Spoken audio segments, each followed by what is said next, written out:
Welcome back to part 5 of the guide. So the part 5 recap and the part 5 are just going to have to be together because I have been messing up a ton. I put the part 4 recap in the beginning of part 4 guide. Those of you guys that noticed that, sorry.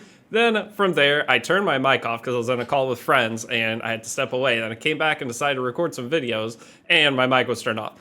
So now I have to re-record all of this, and that means I've already clicked on the things that I wanted to show. But going into part 5 of the guide, this is where the super grind starts.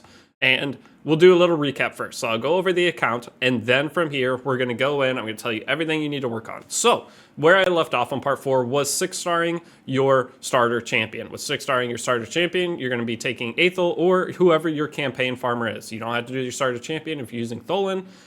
You can use Tholen. So if you take Tholen up 6-star, everything's going to be the same. He's going to be a damage dealer just like your Aethel will be, but over the course of the last day or so, I've been farming very heavily in trying to get my next 6-star ready because that's going to be one of the next missions. But going in, I just want to show the gear on each character before we get going. And then also we have one of the login champions. If you're starting this guide later in the cycle of this guide being out, you will not have Xenomorph as an available character. You'll have somebody else, or there will be a new character coming soon. I will not be using him right away for the guide, at least until a certain point. I will eventually end up getting the ability on him Brimstone because you get perfect souls. With perfect souls, it is going to be something we're going to cover soon within the guide, but it allows you to put additional abilities on your character, and it also gives them a ton of extra stats. But the free characters are going to be useful in that sense. And no matter which one you get, they're all going to end up being basically the same, but some of them are stronger than others and will bring some additional things to your team. So from there, our core team is going to be our starter, Twanrik, Narma, Tagoar, and our Venomage. As you see, I've taken them all the way up on their ascensions. I cannot go any higher until I promote them. Venomage, I could promote to 5-star, but the current mission I'm working on is getting 2 ranked 6-star champions. So Aethel going in, we have crit rate, attack, and speed. So I did farm some extra gear along the way. Depending on how your lifesteal set rolls, you're going to have to farm different pieces. So if you get a crit rate gauntlet, you're going to have to farm speed set, main stat, boots. If you get a attack percent lifesteal chest, you are going to have to farm the gauntlet and boots and not the chest. So I think I said the same thing, but just depending on how your lifesteal gear rolled, you'll have a little bit different of a progression period. Now, if none of your lifesteal gear rolled that, you will go to chapter 9 and farm for a speed main stat boot. Generally, is just your safest go-to. Just go into the boots and farm, and it can be 4 or 5-star. Either one will work, but just try to make sure your main stats match mine. As long as you do that, you will be in a pretty good spot, because as you see, this gauntlet is not very good. Now, if you have 5-star gauntlets, even better. That's Aethel. Next up, we're going to have Twanrik. Twanrik is going to be defense, speed. If you can do defense, HP, speed, that's fine if you have HP on the gauntlet or the chest, depending on what drops. But mine ended up, I had defense. So that's what I went with in terms of the boots. I just went with this set. You can do speed. That's perfectly fine. And then try to mix and match your sets based off of if you have a full set of decent gear, do that. If you have a broken set, if you have a speed main stat boot of the perception set or whatever that you get for the logins, that's fine. Just sort by the main stat of the gear and make sure your bottom pieces match what I have for each character. Or again, you can go HP for one of the pieces, but she is a defense scaling character. You want to make sure at least one of these two is defense percent, but HP percent for one is okay. Okay, now next up, we're going to go to Narma. With Narma, I went ahead and went HP speed. You can go HP defense speed or HP accuracy speed. Any of those is completely fine. In terms of the rings, just go and sort through what you've gotten so far. You've gotten some from challenges, you've gotten some a little bit from farming spider, but the rings and necklaces are something that will come over time. They are a big addition to your characters, especially, for example, your Aethel. For the banner, you are able to get speed on it, which will make your characters faster, obviously. But then from there, you're also going to get the necklaces. With the necklaces, they can have crit damage. So putting a crit damage one on her will give her a ton of extra damage overall. And as you see here, I'm on a defense ring, which helps with survivability. But if I had attack here, it would be better for farming, so I can clear the waves with one shot and make it faster. Okay, but in terms of the rings and everything, everyone's going to have a different amount of them. Now from there, Tagoar is going to be on HP, speed. Again, I have broken set when I was farming my golem. I did end up getting a defense piece and I had a defense main set boot, so I mixed those together. If this was a different set it would be completely fine. You don't have to always finish your sets. It's about the stats on the gear. So for Tagoar, you're looking for res, defense, HP. So when this piece dropped, had res, defense, HP. That worked perfectly fine. And you're also looking for speed. Speed on everything. The faster your characters go, the more turns they take, the better off you're going to be. And then we had this gear from the starting. As you see here, there's no beneficial stats to them whatsoever. So changing those over time will be a big improvement. This one has some defense at least, but they both have speed, which helped out a little bit, but overall, getting a 5 or 6 star shield would be a big boost to them. Same with my Tagoar. She's on a 4-star helmet. If I can get a 5 or 6 star helmet for her, especially because none of these stats really help me, the accuracy a little bit, but you will learn the stats that make sense over time. But for right now, I'm working on a video for that to make early game gearing make more sense and be easier for you to understand. I'm trying to make sure I can get it in a digestible format, and obviously I will talk slower in that video, but there's a lot to cover today, so I'm sorry if I am talking too fast. But now from there, the last character is going to be our Venomage. Venomage I just have on this perception gear. It has flat defense, flat HP. This is not ideal. The higher you rank up your character, the less value flat stats will give to you. So I would like to change these at some point, but they were the 6-star free login gear that I had. We went ahead and put it on. Now he's on broken set. This is a good example of a character. I had a +16/+16 piece from lifesteal that I took off my Aethel. I just went ahead and put them on him because they're already leveled up. It's giving me a bunch more stat than trying to level some other random piece right now that I don't think would be good. So this is a way that you can see that broken set will still work fine. In terms of the boots, I have these speed boots that were on my Aethel, but since I got the speed main stat lifesteal boots, I went ahead and just moved that boot over to our Venomage. He's working just fine. In terms of the ring, that came from a login reward. Okay, so that is the characters on the account. Next up, I talked a little bit about Xenomorph. Xenomorph is for those of you that are playing when I started this guide. If you're playing later, again, there will be some kind of other login champion. These happen like every 6-7 weeks or 8 weeks. I'm not sure, but there are consistently login champs. So if you start your account now, you will not have that login champ yet, but once you get them, the whole idea with the login champ is there's always this little batch of missions here. It's a 28-day or like 20-day login thing to where once you get past day 14, you're going to get a 2-star perfect soul. And then as long as you do these challenges after day 14, you are going to be able to get the 5-star split soul for him, which is super, super good. Plus you're getting a 6-star banner, amulet, and ring. And even if the stats aren't perfect on those, it's a good start to having something on your free starting character. So wait for this event to start if you or for whichever new character they're going to come up with if you do not have them yet, and it's better to have your account now versus waiting for this to start to try to make an account.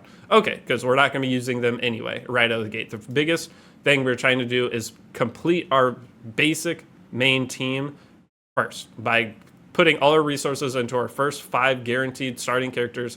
That's ideal. He will end up replacing someone on our team, but for right now, just focus the core 5, whichever download link you use, try to come up with a team from that. Again, we have our Discord server, we have 5 guilds open, and one of the things with our guilds is as you join, if you don't log in for 3 days, you get kicked, so it's constantly opening up new slots for people to join in. So there's 2 people with 1-day login countdowns. I did remove 2 people today, so I have 2 slots open, and that's the other guild. I was able to open 3 slots. They filled up immediately, but this one now has 2. So if you went in one of these guilds, we have 5 currently for new players, and it's going really good. I'm hopefully you guys are having a good time going through. I have made some mistakes along the way, especially with the videos and the mic turned off. I've had some issues on my end, okay? It's not as easy as it looks. It is pretty easy, but it's not. But you can make a lot of mistakes when trying to make things like this, especially step-by-step guides. Again, the 1-star thing, you cannot ascend 1-stars. I don't know why I think my brain was thinking 2 and 3 stars, but then I said 1-star and I tricked myself. But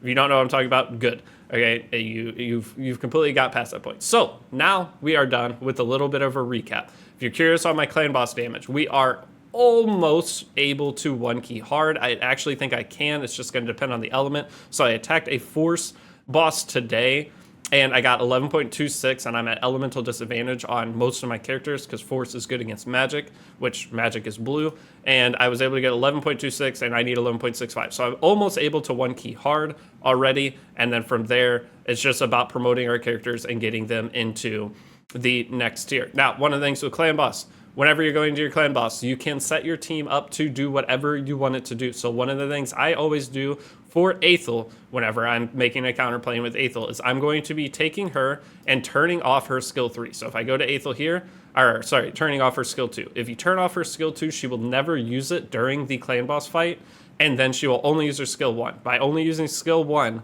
we are able to get more damage out of her because you have more chances for her Giant Slayer 6-star mastery to proc. So by turning off Divine Blades, it has increased my clan boss damage by a lot consistently per run. Okay, that's just one little thing, and as you find other characters, one of the other things I did was set my Toxic Trance to first priority instead of the Wielding Dance, because your Tagoar will open with this attack because it's trying to put debuffs before it ends up putting this on. So I just turned it to this. For some reason my Narma was using skill 2. I guess that's her just innate order that she uses her things. But that's one really cool thing with this system, is you can completely change and set up exactly how you want your characters to use their skills. So you can set them to either be higher priority, or you can use them to not use the skill at all, which is big, or you could have it just open with certain skills. So one of the things I could do is set this to opener and then let the general thing take place. But I just like this as first choice anyway. If the skills cool down at the same time, I prefer her to always use the skill 3.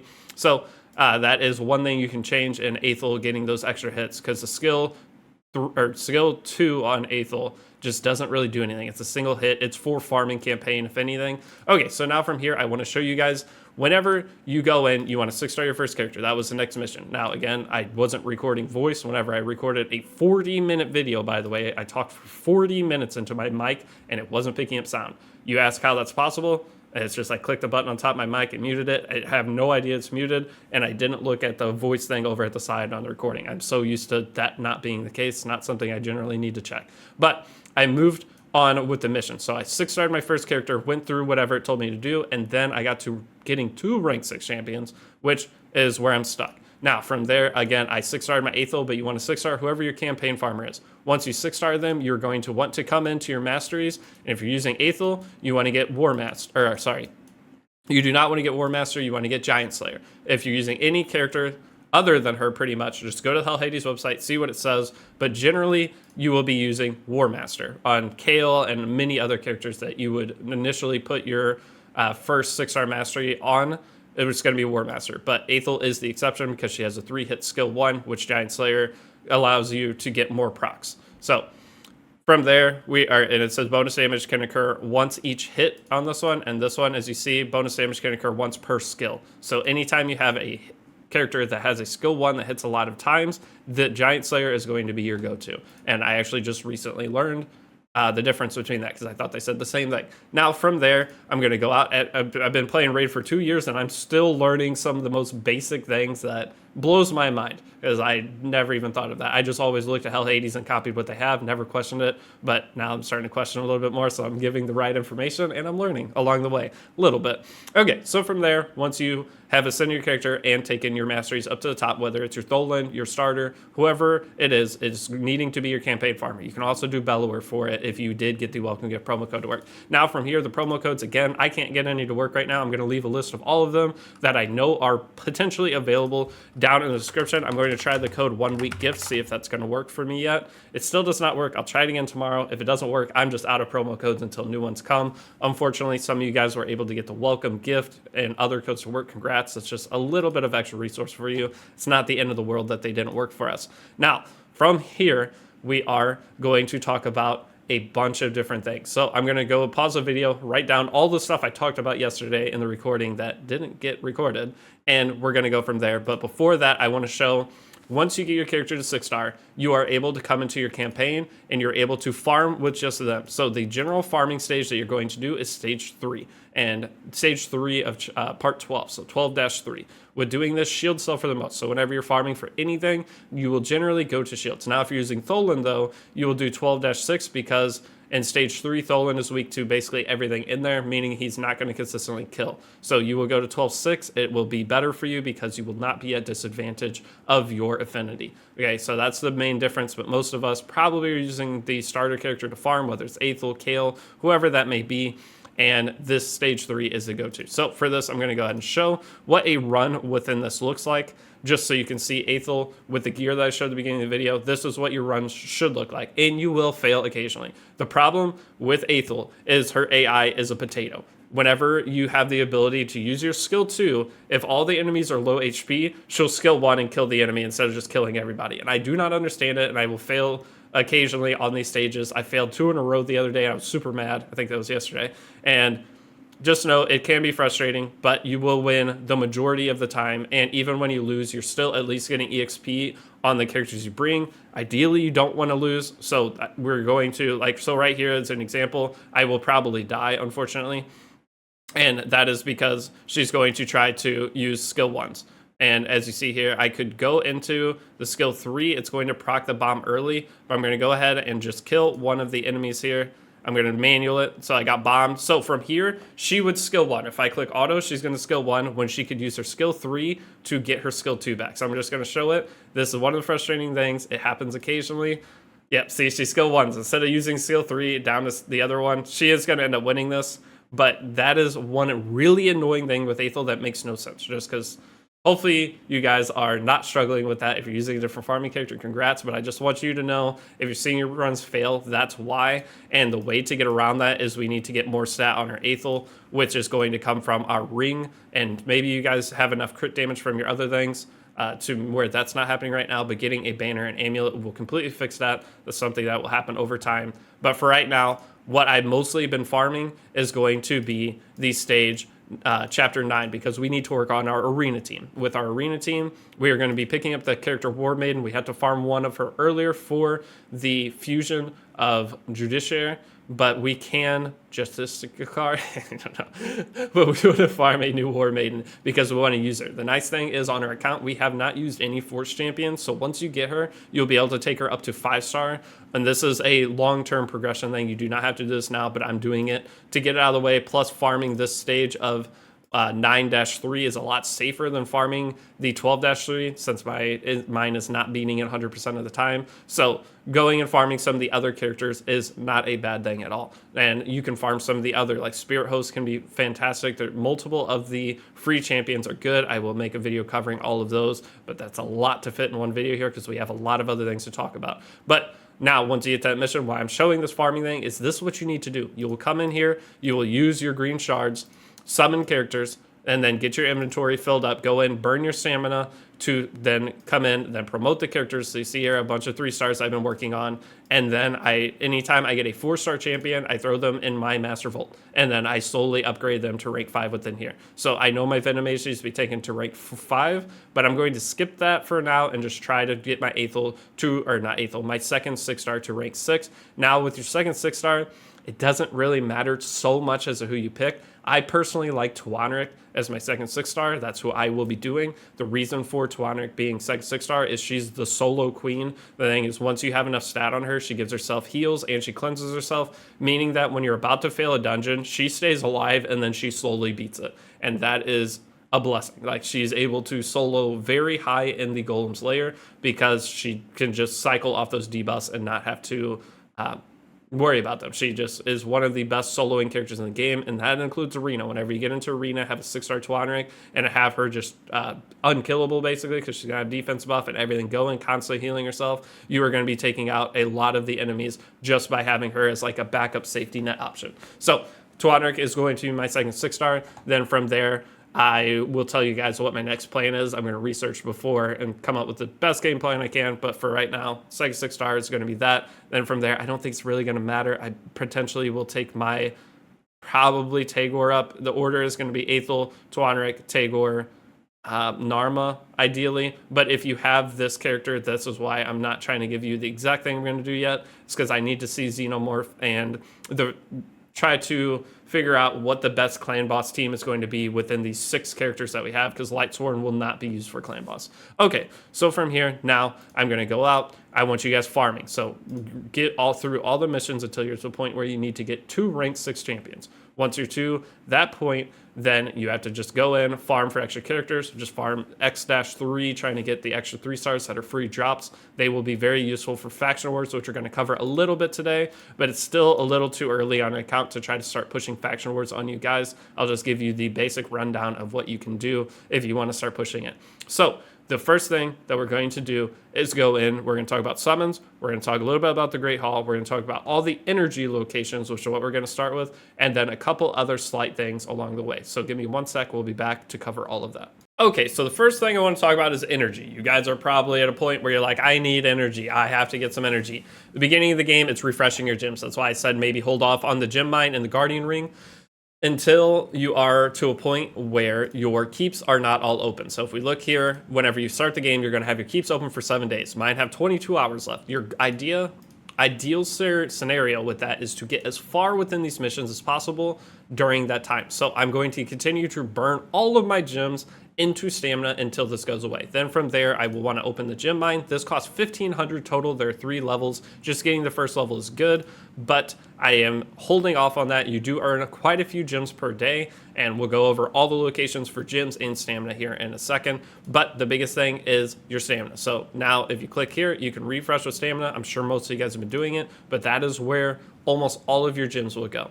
Now, from here, we're going to go down and we're going to go over all the stamina locations you can get per day. Logging in, you're going to be able to get your login stamina. Certain days, you'll get a batches of 500. Every 7 days, at the first batch, you get 500. And from there, it starts getting split out a little bit more. And then there's 500 again. But every 7 days, you get a good chunk of stamina from that. And just logging in is the most important thing in Raid. Just log in, hit clan boss, and get off, and at least you did something. Next, you're going to go into your quests. You're going to have your daily quests. So with the daily quests, you're going to get a stamina pots plus some gems along the way, and then the other rewards, you get some brews, and it all adds up, surprisingly. You think it looks like nothing. Trust me, this all, if you're doing it every day, you get a lot for it, and it takes a little bit of time, but your daily quests are a big deal. Next up, you're going to have your weekly quests. Every 5 days you finish your dailies, you're going to have some stamina in here you can get. I believe it's 350 or so, maybe 400 stamina that you can get there. Next, you're going to have monthly. This isn't going to happen very often because, as you see, you have to wait 30 days before you can have this refreshed. A little bit of stamina within that. Then you're going to have your advanced missions. So I have not talked about this. Once you get to level 35, you're going to open up advanced missions. You cannot finish these every day as a new player. It's just not going to be ideal, but you can finish some of them. And the idea is finish as many as you can. One of the things with this is there's one for fight in Tag Team Arena with a team from a single affinity. With that, just bring one character. It's a lot of ways to cheese these missions. Go into Tag Team Arena, which we haven't talked about, which we're going to talk about in a second. But with Tag Team Arena, just bring one character into a team, hit the team. Even if you lose, you still finish this mission. You get 50 stamina there. And then from these, you can do the arena battles using glyphs, which we'll talk about, because you guys are to a point where you can unlock those. And if you are able to finish them all in a day, you are able to get an additional pot here. But it is not realistic to think you're going to finish all your advanced quests every day unless you're super grinding. So this is just an extra little bit that you can do. So then from here, you can go out, and the next stamina location is going to be your regular playtime. So just logging in, playing for 16 minutes, you get one extra stamina pot there. That adds up. Okay, so then from here, you're going to be able to go into your clan. This one thing I have not talked about is going to be clan quests. So with the clan shop, you can come in, you're going to have quests that you can earn coins from. So these coins you can earn from different clan bosses, which we'll talk about, and you can earn them from clan versus clan tournaments. But outside that, you're going to want to try to take some of these missions. Now, with my promo link, if you have the same characters I do, any of these that are placed 10 simultaneous debuffs on a boss, Narma basically does by herself. So these are very easy missions to take. You just have to make sure you can clear the stage that it wants you to. So this is stage 15. I have to put 10 debuffs on stage 15 and win the fight, which my account is almost there. I just wanted to take this to see if I was able to achieve it. And then from there are a bunch of other missions. You are probably going to want to stick to basic and expert missions, not going above that. But with this, you can also have these Tag Team Arena ones. Place 200 increased defense buffs in Tag Team Arena. So I have Tagoar. Tagoar at the start of every fight that she gets a turn, she's going to put 4 increased defense buffs. So I have to do 50 fights with my Tagoar getting a turn. That's a lot. But there are lower versions of each of these. So just look at the characters you have, try to figure out what you could potentially do. So this one, if you have an HP burning character, this one's pretty good, but you have to win stage 20. Going down to the basic missions, place 50 increased attack buffs in Tag Team Arena. If you have somebody that gets AoE attack, so you have the 3-star that you got at the beginning of the game, I think it's War Priest is her name. You just bring her in, and you just have to do a couple fights, and you'll get these coins. You can do 3 of them per week, and you're battling your clanmates for which ones they're taking. So this plays 50 increased defense buffs in Tag Team Arena. That's Tagoar, and this one's super easy. It's the one I should have taken over the Elite one, but I didn't want to steal the mission from one of the other clans, people in the clan. So if you're in a clan, be greedy. I'm just trying not to be greedy because I want you guys to enjoy raid, getting into it, and not take all the progress away from everybody that's in my clan. So I'm hurting myself a bit. But going forward, as you get your clan coins from doing that plus everything I'm about to say, you can come into clan shop. You are able to buy 1,000 stamina here per week, except every 2 weeks it rotates and there are chickens here instead. But majority of the time there is stamina within this, and you can also buy silver. So as you're running super low on silver, it's a way to get additional silver. Now, I'm going to talk about how to get more clan coins. Again, there's clan versus clan tournaments. With these, they come every 2 weeks, 3 weeks. I'm not sure how often they come, but when they do come, you want to make sure that you are contributing, just playing the game. You earn points for literally everything you do, and as long as you're in an active clan, you'll do fine with this to get the max reward. Now, from here, as you see, you get 50, 150, 300. So this is 600 clan coins right here that you get. That's 600 stamina if you end up going and buying stamina with it. So then you also get all this extra stamina plus chickens plus potions. You get so many things from this. So clan versus clan missions. That's why it's important to be in a clan. That's why I try to open a bunch of clans for you guys getting into the game, because being in a good clan completely changes your raid experience. Then from here, let's talk about the market real quick before we go talk about more clan coins. Once per hour, this is going to refresh. Always buy your mystery shards from this. I always tell new players, don't worry about the gear in here, because I'd rather say that than have somebody go and spend a ton of their early game silver on a piece of gear that's not very good. If you do not fully understand gearing, don't buy anything from here, and 99.99% of the time, you wouldn't want to buy it anyway. It's an in-game player thing. When there's those magical, really good pieces in here, you'll occasionally buy them. But for new players, if you don't know what you're doing, try to stay away from looking and trying to buy the gear in here. I know some hardcore players will tell you that's not the best advice, but I've seen so many people buy such junk gear from this. Just be careful is the best advice I can give. To try to get second and third opinions from experienced players before you try to buy something. Now, we're going back to the clan coins. With the clan coins, there are going to be different clan bosses to hit. With the different clan bosses, there's Hydra that unlocks at level 45. You get clan coins for this. This is a weekly content. You have your regular Demon Lord. That's a daily content. With Demon Lord, real quick, make sure you're hitting the highest level you're able to. So for me, I'm almost able to one key hard. Once I can one key hard, I'm moving up to brutal. Trying to dump your keys past a certain point into easy and normal just doesn't make sense. You would prefer to do as much damage to hard, brutal, and start pushing higher and higher, because the middle tier chest of this is going to be better than the highest tier chest of this. So the higher the clan boss you hit that you're at least getting chests from, the better off you're going to be. So do not try to, once you're level higher, don't try to hit this like hitting this for 11.32 million. They could have saved that key and used it for a higher one to get better rewards from it. So that is one thing a lot of players will struggle at the beginning, is knowing which clan boss to hit. Just hit the highest you can that you are one keying. So find the one that you can one key and dump all your keys into the next one that you can't. That's what the play is every single time. So for me, I can almost one key hard. I'm basically there once I grind a little bit more. So one key into this, two keys into brutal. If you can one key brutal, one key into brutal, the rest of your keys into nightmare. And you continue that cycle going forward. Okay, so now back to clan coins. With Hydra, Hydra's hard, but Tagoar is very good at Hydra, so that's going to help us a lot. But we will be setting up Hydra teams to the best of our ability as we get to that point. Now, Chimera. With Chimera, you're just going to take your regular clan boss team, come in, and burn your two keys on easy at first until it's the same as regular clan boss, trying to get the 4.15 million damage. So I burned my two keys after a couple days of playing, and I was able to get 4.33, meaning I'm going to get the max chest. The sad thing is we weren't able to fully clear it, so we'll only get one chest.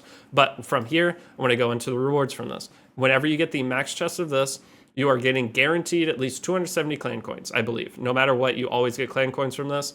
And with that, it adds up. So each week getting, if you're able to get up to 4 chests from this is the best way to describe it. So if your clan is fully clearing easy and normal and use one key and easy get the max, one key and normal get the max, you're going to get 4 different chests, which is, if you get 270 per, you're getting 540 minimum from this. And then you're getting from this one 300, 600. You're getting around 1,000, 1,100 guaranteed of your clan coins, which is going to completely buy out the stamina from just doing your Chimera alone. Now, Chimera is going to be for relics. With relics, one of the things you want to make sure you have your relic on your Aethel, which I'll go show that after I get out of here.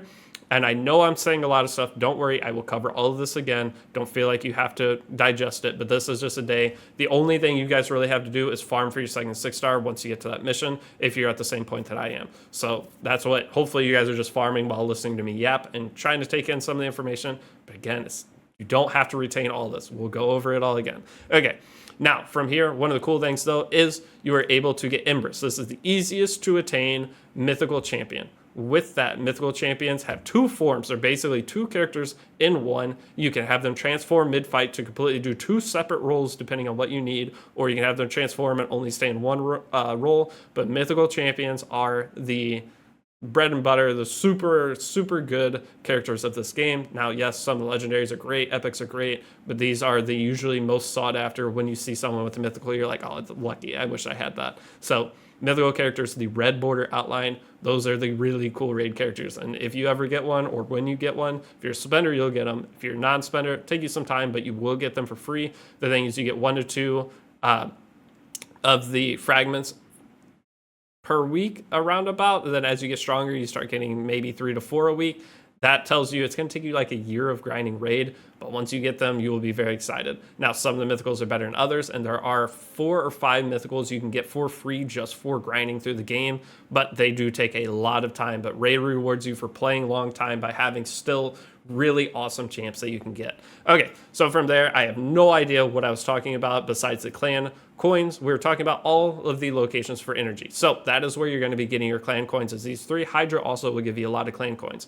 Now, we're going in to the next thing. Once you get to level 40, you're going to unlock Doom Tower. Doom Tower is going to be a stage where you go through 10 levels. Our goal is to get to that by the end of the video. I'm almost there, but I'll talk about it and show it once I get there. That'll be how we end this video, but you get 10 keys per day. You try to make a team to where you can beat through the stages. You get a bunch of additional rewards, including energy, along with just general promotion materials, and you do get some summons going through that. There are 2 difficulties of it, so there's a lot there, and we'll cover that later, but I just want you to know that's part of one energy location. And level 52 Cursed City also has energy that you can get, but Cursed City is very hard because you're only allowed to use certain characters in certain places, just like Faction Wars. So real quick, let's go into Faction Wars, and we're going to talk about summons. So with Faction Wars, this is the content that you can tackle when you're ready. So when Faction Wars, your first faction is going to be open for 6 days once you open the game. I told you guys to keep up with this. I'm terrible about doing it, but if you've been going in and doing your Faction Wars each day with your Aethel or whoever your starter was, you've gotten some materials that you can use to craft. So the rewards from Faction Wars are going to be crafting materials and glyphs. Glyphs we're going to go over in a second. It's another thing on top of everything. But with glyphs, you can kind of upgrade your gear a little bit early game. And late game, they're really good because you can get huge, or the bigger version of the glyphs. But early game, they're not as important, but that little bit of stat can help. Now, with glyphs, you earn... let me go into this for 1 second and see if it gives the rewards. There we go. Here's the glyphs. So with the glyphs, you're going to have your flat HP glyph, your HP percent. These are going to be pieces you put onto your gear and get a little bit of extra stat out of to make your gear more usable. With these, this is the best place to get them. There are packs you can buy from, or that have them in there. So one of the big things is the battle pass. There is a thing called the Forge Pass that unlocks during level 40. It does give some within that. I believe you get some from your Doom Tower, and then also Cursed City has some within there. But we'll go into glyphs in a second, but that's one of the big rewards and why Faction Wars is important. And then from there, you're also going to be getting these crafting materials, which you can craft the 2 different sets, Resilience and your Perception set. Perception set gives extra accuracy and speed, super, super good. And Resilience set, not bad. As you saw, I had it on my 200 because I got lucky and got decent pieces from that.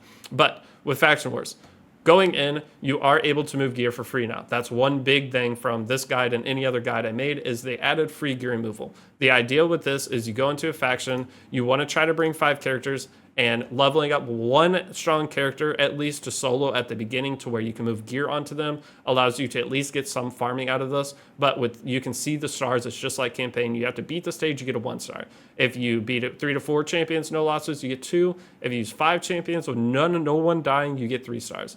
With earning the stars, you're going to get some crazy good rewards along the way, but you have to use champions of the same faction. So for example, Sacred Order, one of the things with my promo code is you're going to be starting with Lightsworn and your Aethel if you're doing exactly like I did. So you have 2 different characters for that faction that are already decent, and then you can try to add other characters along the way. That's why I was telling you guys to save all your 3 stars for now that you get from summons. If you get 1 copy, put it in your inventory. The second copy you can use for promotion material if you want. But Faction Wars, we're going to do a whole series and videos on it as we're progressing. But for right now, there's not a whole lot you can do besides try to take one champ, put your best gear set on them, and then try to beat through it. And I will show that, me doing it, in probably the next episode of the guide. But for your opening one, just try to hit as much as you can during your first 7 days, and you'll be in a good spot of getting at least some glyphs, because glyphs are needed for your advanced quest. Okay, so I'm trying to do this all in one take, or basically one take, so I don't have to cut the video a lot. So I apologize for that. But that is going to be your energy sources. Once you are done with your energy sources, you can go ahead and use your stamina for refreshes. You get plenty, or your gems for refreshes. You will get plenty of gems. Okay, some of the locations for extra energy and gems, the final location I'm going to show is going to be your events. With your events, you are going to be able to use whatever resources you have. The ideal scenario is you stock up on resources, and this is going to translate over into a summoning talk. We're going to talk about using your summons.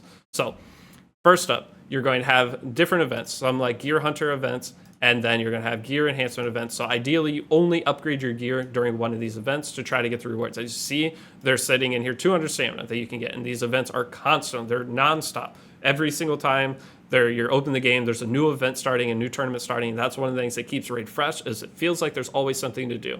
And if you look here, the rewards here, you get greater arcane potions, superior arcane potions. Those are things that you need to upgrade characters that you get for just using your other resources, not using stamina to farm for those. So every single thing within here adds up tremendously. And you can see there's 35 gems within this. So that's just a little refreshment of gems. And as you get higher level, the tournaments get harder, but you get better and better rewards from them. So this 10 gems would be 25 gems. This 25 would be 50 for a higher level account. And that is a nice thing with Raid, is it kind of progresses you and progresses the mission, so you always feel like you're getting something of decent value along the way. At least that's how I felt. I mean, they're not insane rewards, but they do add up. I keep saying that, but all of this little stuff, the more you play Raid, the more you do the little missions, it adds up a lot. So don't feel like you don't have anything yet. You will get to a point where you can get so much extra for the resources you put in. Now, the Gear Hunters event. There are ways to double dip within these. So Gear Hunters is just going to be, as you're progressing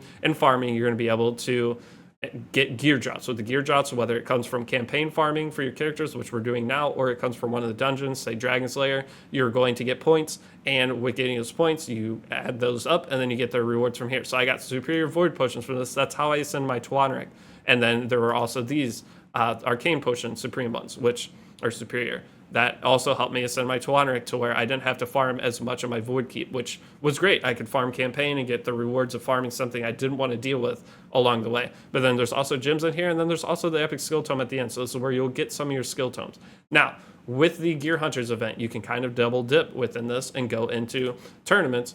Champ training event, as you're farming campaign, you're going to be progressing your champ tournament because you're upgrading all your characters. And also Fire Night. With Fire Night, if there's any kind of dungeon event going on, like Fire Night, Dragon Slayer, Ice Golem, you can farm those, get the gear drops from that, so you're finishing this tournament and you're finishing the other tournament or the event at the same time. So you're triple dipping on the resources that you're putting in and getting out. And that is the biggest thing people say with Raid, is it's called Wait Shadow Legends, because ideally you hold on to your resources until there's events and you farm exactly what the game tells you to get the most value. You don't always have to follow that. I believe I've said this exact thing in one of the other guides.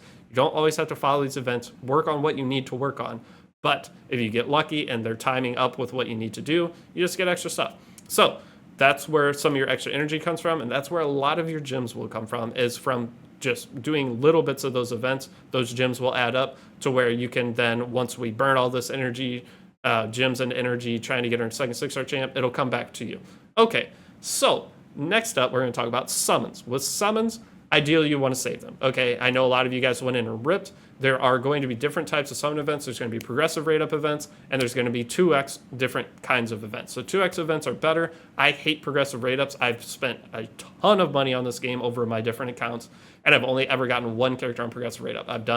There's a summon session with progressive rate ups. As you pick a character and as you summon, if you get any legendary character, your chance of getting the legendary you picked increases.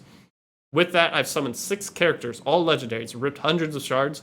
On one, I had the max chance of getting that character, and 6 different legendaries that were not that character.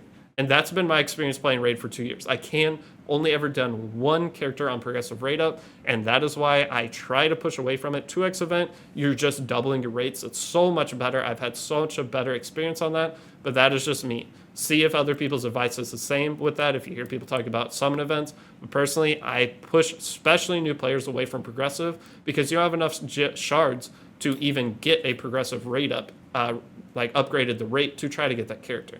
Now, whenever you pick the character, the rate is already increased. You have a chance of getting them right away, but try to stay away from progressive events is my advice personally.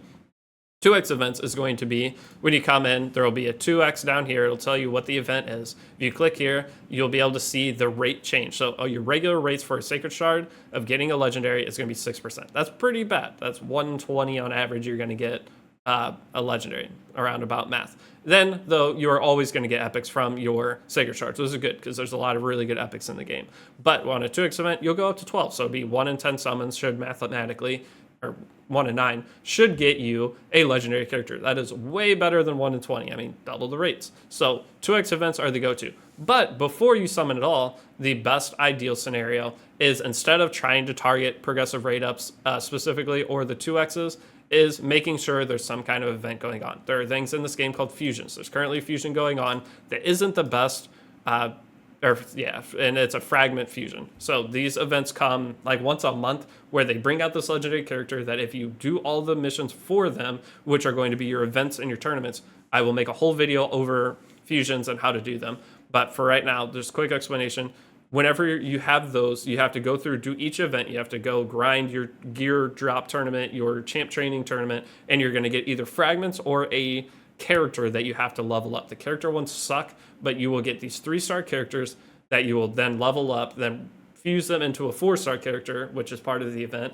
And then from there, you then take those 4-star characters and fuse them into legendary. I know it sounds like a lot. This will all get explained in a dedicated video to that, but it's fantastic, and I'll go over why.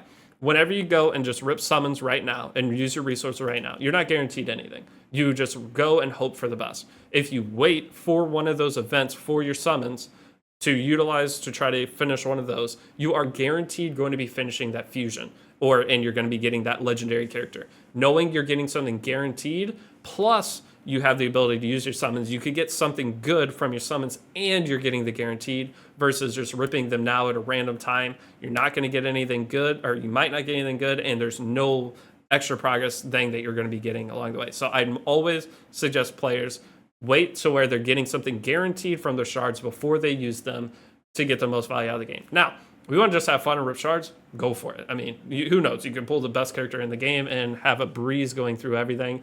And that's the fun of the game. For gacha games like this, you want to summon. I get it. I'm not telling you not to summon. I'm just telling you if you want to get the best value, wait and utilize them on those type of events, which you will see as you continue playing Raid. And I will have the video up for fusions. I have a bunch of little side videos that are each going to be like 10, 15 minutes, and a series of each thing you need to know. It's going to be early game gear, knowing what to go for, what to keep, what to sell. Then from there, fusion events, how to utilize your summons, things like that. And just each different topic. If there's a specific topic, if somehow you're still watching me yap at this point, let me know the topic that you want me to cover. And if I think it's going to be a good thing for everybody, I'll cover it. If not, I'll just respond to your comment.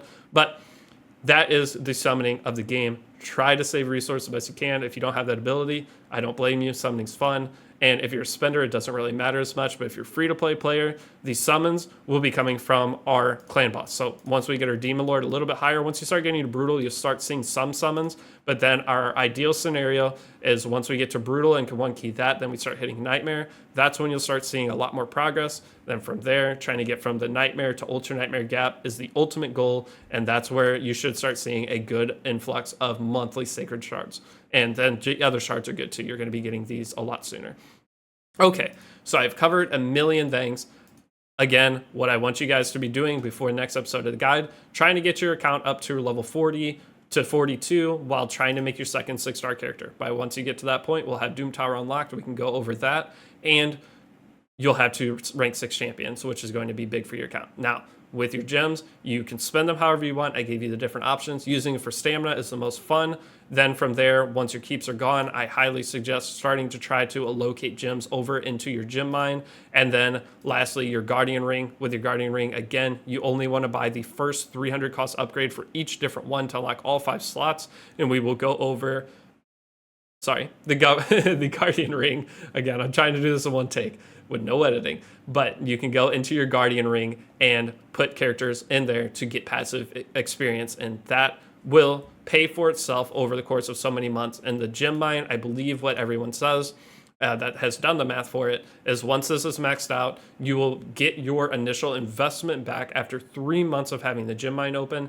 Past that, everything is just surplus gems that you would never have gotten on your account. So it takes 3 months to get a return on your value, but it is super, super worth it if you're going to be playing Raid for the long term. But one of the reasons I tell you guys to just burn your gems is because you're probably just trying out Raid to see if you like it. The more you get to play the game, the more likely you are to enjoy it versus buying this and hoping that you enjoy the game and this investment pays off. So a lot of what I do is about the mindset of players, trying to help them have fun with it versus being the most efficient possible, because we definitely haven't done that. We've been close, but being max efficiency can take a lot of fun away from games. So thank you guys for watching. This is going to be the end of part 5 of the guide. Part 6 of the guide is going to be when you get your second 6-star champ. So that could take you guys a week, and that's perfectly fine. I'm going to make a bunch of little videos in between, but good luck in your grinding. Don't give up. Once you get that second 6-star champion, that is going to make a massive difference on your account. Then once you get all your team 6-starred, then you're going to start experiencing Raid. You're getting close to the point where you're going to start getting some good clan boss rewards, and that's when the game gets really fun. When you start getting the summons and start getting to summon on different things, and that's where fun of the game comes from. I don't know. I've been yapping. Let me wrap up the video here. Thank you guys. I will see you all in part 6 of the guide. Peace out.